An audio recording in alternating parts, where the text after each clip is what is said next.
Good morning, train fans. Bruce Tucker here. Another in my series on the MPC period of locomotives and part of my collection.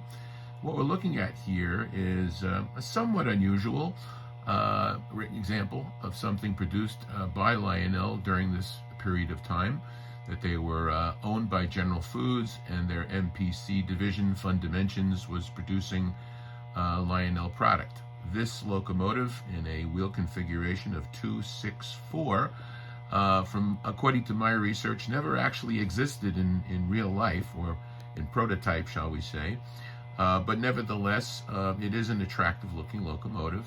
This is part of the New Englander set that was released in 1981 and was available through 1981 to 1982. It features the New York, New Haven, and Hartford Railroad, so you can see the matching tender here. And it is a coal tender, although of course it's plastic simulated coal, and the water tank at the back.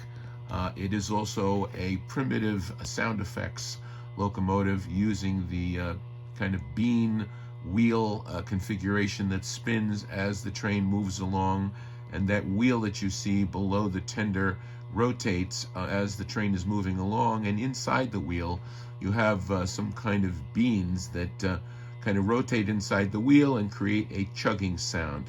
I will demonstrate that for you when I run the train. It has a headlight up at the front. This is a K4 Pennsylvania Railroad style, and it's an all plastic shell.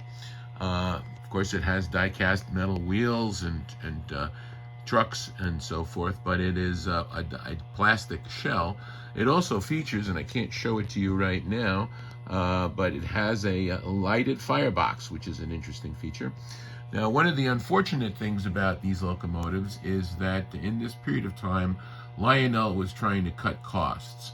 So instead of putting the typical AC motor that we're all used to, they started using DC motors without any conversion. And so in other words, it came with a DC power pack as opposed to an AC transformer.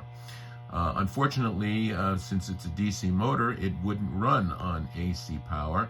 But what some people can do, and what I did, was I put a DC rectifier inside so that it would convert to allow power from an AC track to the DC motor.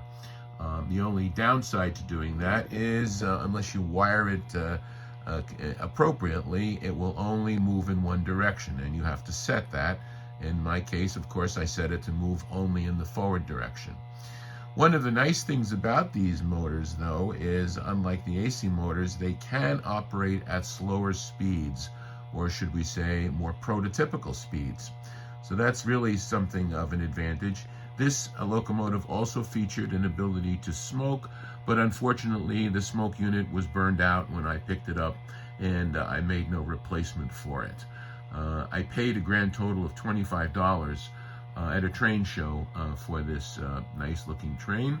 It's in very good condition. It has some very nice detail on it, and I hope you enjoy watching it run around my track.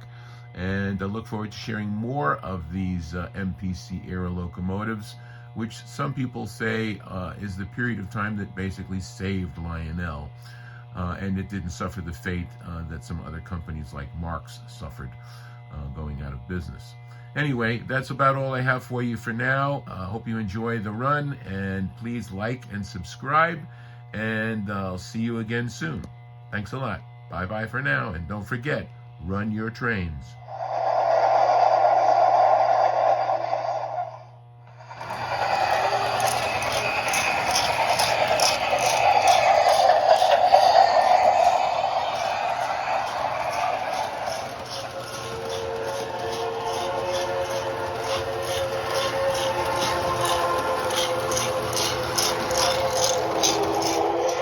Sound effects provided by a small Bluetooth speaker.